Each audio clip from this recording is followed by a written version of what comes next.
Your Excellency, may I now invite you for your questions.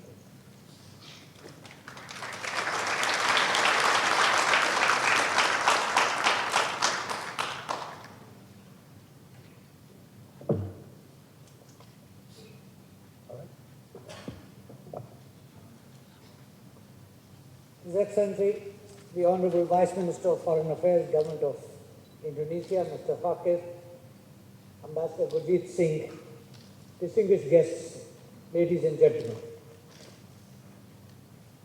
I am delighted to be in Jakarta, the capital of an old and steadfast friend of India. By a happy coincidence, my visit is at a time when Indonesia celebrates the 70th anniversary of its freedom. I bring good wishes of the government and the people of India on this auspicious occasion.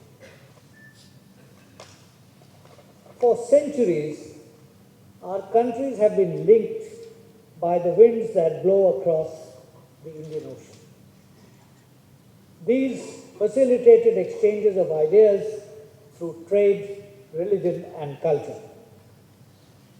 We are important maritime neighbors whose relations are rooted in civilizational links that share similar perceptions of the evolving maritime environment in the region and the world at large.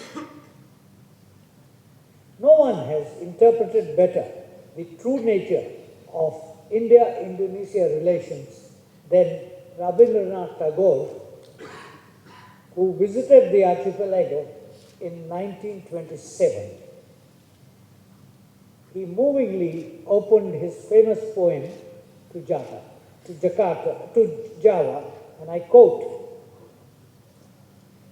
"In a dim, distant, unrecorded age, we had met, thou and I, when my speech became entangled in thine, and my life in thy life." Unquote. He spoke about the journey by our ancestors that resulted in the two lands becoming companion souls.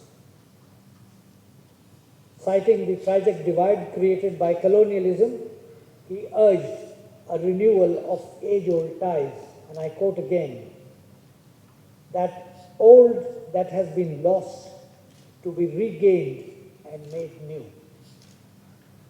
End of quote. Both India and Indonesia were in the forefront of the struggle for freedom and anti-colonialist movement. An earlier generation recalls with fondness the friendship between the leaders of our freedom struggle. Since the dark clouds of the colonial era, our relationship has developed rapidly. Their combined efforts led to the independence of many countries in Asia and Africa and created an impetus for an equitable world order in the middle of the 20th century. Our glorious past and shared cultural ties create a strong platform for cooperation in the future. This makes it incumbent on us to delineate more precisely the contours of our relationship in the coming years. Nations, friends, respond to challenges and imperatives. In the year 2005, we agreed to become strategic partners. 2 years back, we jointly assessed its potential through the 5 initiatives for strengthening the India-Indonesia strategic partnership, as His Excellency has just mentioned, based on shared commitments to values of democracy, pluralism and diversity, and having economies with strong complementarities and challenges. We agreed to give shape to them through strategic engagement, defense and security cooperation, comprehensive economic partnerships, cultural and people-to-people links, and cooperation in responding to common challenges. The joint statement of October 13, 2013 spells out in some detail the areas of cooperation agreed upon. Our shared worldview is reflected in our close cooperation in regional and international issues. Friends, since the year 1991, India has assiduously followed a look east policy. This policy emanated from a realization that our economic progress and well-being is intimately linked to the growth and prosperity of the entire Asian continent, especially of our friends across the Bay of Bengal and the Andaman Sea. In recent months, we have enhanced our engagement in Southeast Asia. This was reflected in Prime Minister Narendra Modi's remark last year in the India-ASEAN Summit at Naypyidaw in Myanmar, and I quote, "India's Look East policy has become Act East policy." A rapidly developing India and ASEAN can be great partners for each other. We are both keen to enhance our cooperation in advancing balance, peace, and stability in the region. End of quote. The current economic relationship between India and ASEAN countries presents a multitude of industrial, commercial, and investment opportunities. We welcome ASEAN's plans to establish economic and political relationship with neighboring nations, and we have worked on increasing bilateral trade, promoted foreign investment, and strengthened diplomatic relations with all ASEAN members. This creates strong complementary interests between India and the countries in the region on the basis of the trident of commerce, culture, and connectivity. These are sustained by more frequent political exchanges. The India-ASEAN relations are thus poised to scale new heights. My visit underscores the importance India attaches to Indonesia as part of our increasing engagement with the region. As the largest ASEAN state, accounting for over 37% of the population and over 33% of the combined GDP, and as a fellow member of G20, Indonesia is of particular interest to India. Our bilateral relationship is a key element of our engagement with the entire ASEAN region.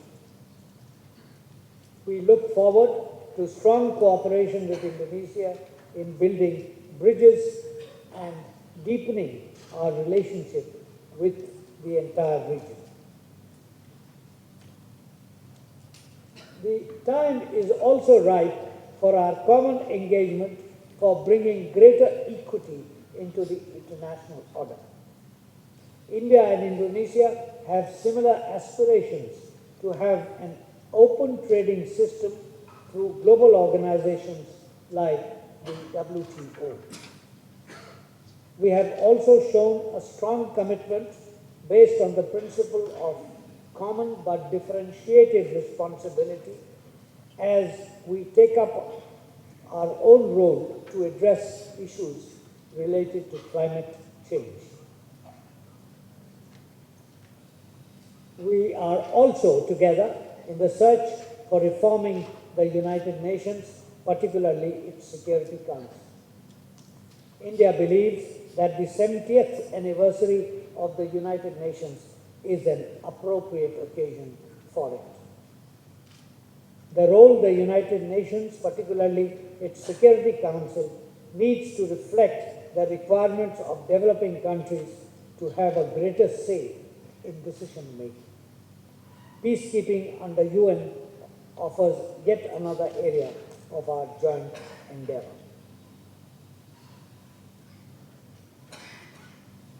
Ladies and gentlemen, despite the large size and rapid growth of our economies, the trade and investment between India and Indonesia remains modest. There is a need to synergize our efforts in the areas of economy and business to correct the sectoral and directional imbalance of our trade and to further diversify it.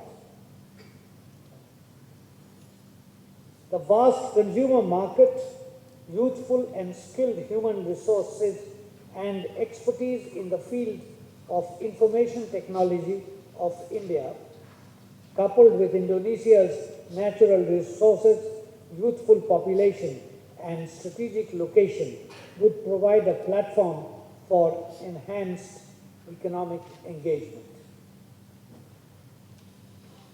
There is a considerable potential for expanding trade in areas of automotive components, automobiles, engineering products, information technology, pharmaceuticals, biotechnology, and healthcare sectors.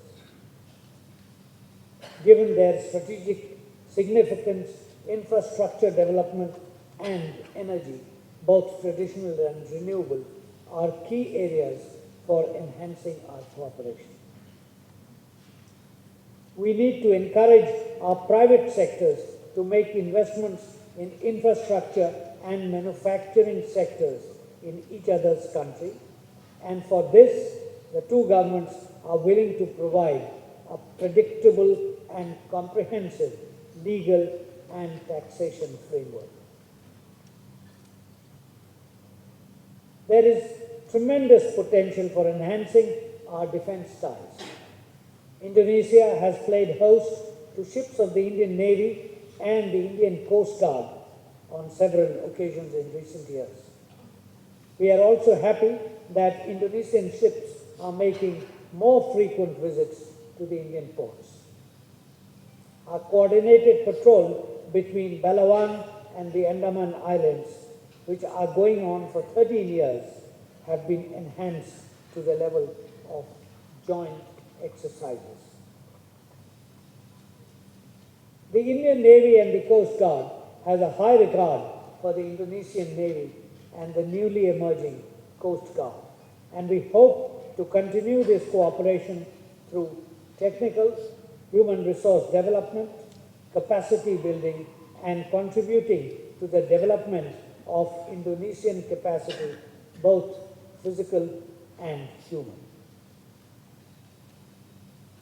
India's experience and abilities are available to friendly Indonesia in this.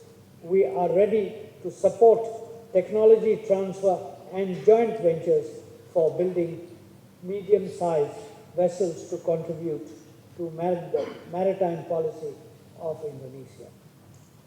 We are also ready to support through hydrographic surveys and institutionalized cooperation. In the ancient days, we shared robust trade links.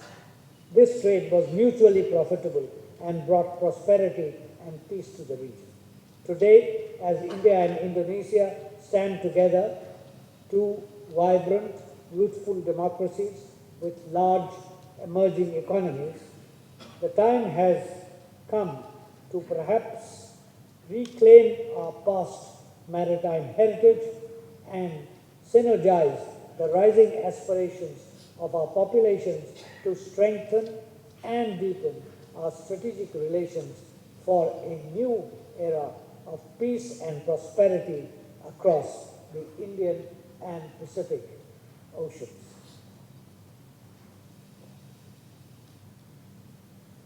The economic and geopolitical center of gravity of the world has shifted towards the Asia-Pacific in the 21st century, with the region showing unparalleled dynamism in economic, political, security, and demographic terms.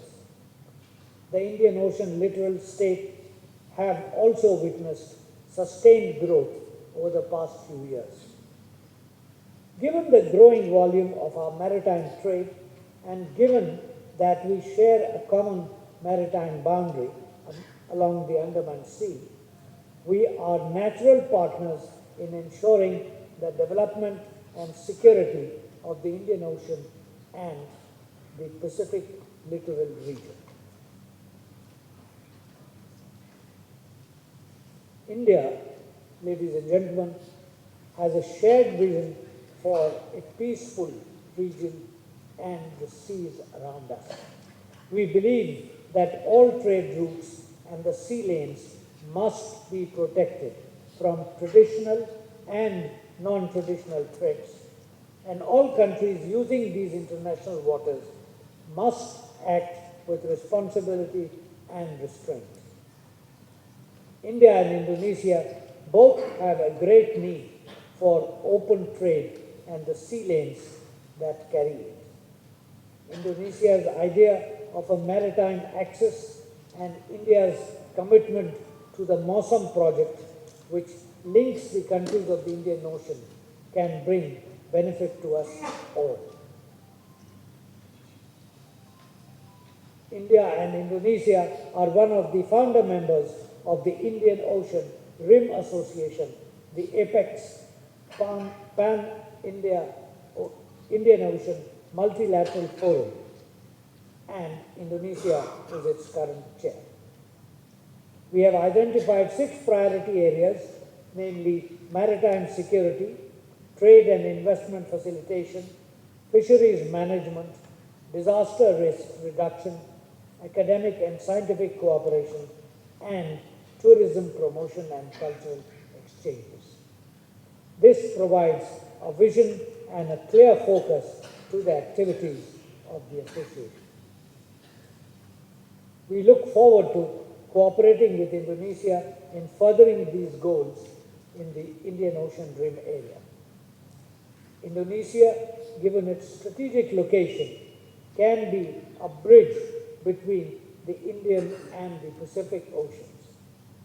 As one of the most important countries of the Asia-Pacific Rim, Indonesia is in an advantageous position to connect a vibrant South Asia to the Pacific region.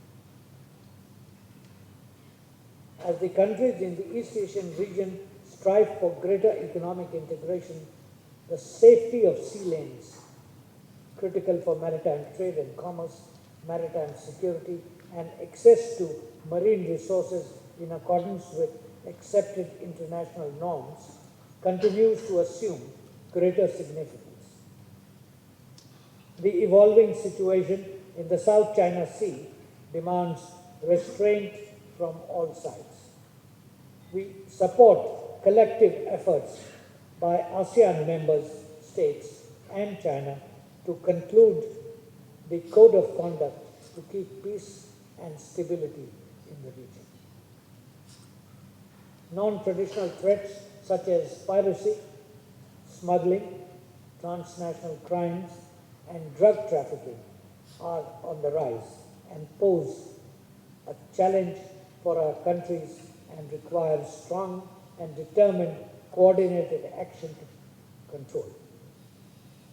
The spreading tide of extremism and terrorism is a threat we both face. Successfully dealing with such threats requires strong cooperation amongst like-minded partners. I'm glad that we have taken some steps to institutionalize cooperation in this area. We will continue to pursue more regular exchanges between our security personnel. Friends, the rationale for a strong India-Indonesia strategic partnership is clearer than ever. We both are vibrant democracies and are influential powers globally and in Asia in particular. We share interests in our various issues, including economic development, food security, counterterrorism, and maritime security. We both also face similar economic development issues and governance challenges. There is much we can learn from each other, and the possibilities for cooperating across a range of sectors are almost infinite.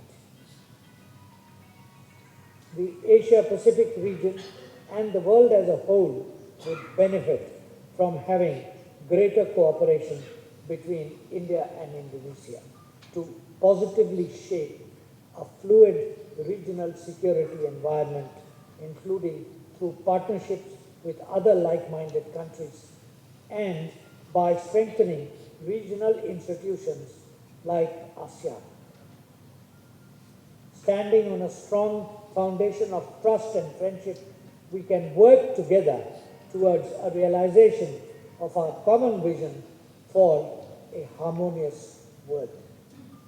Long live Indonesia-India friendship. Thank you.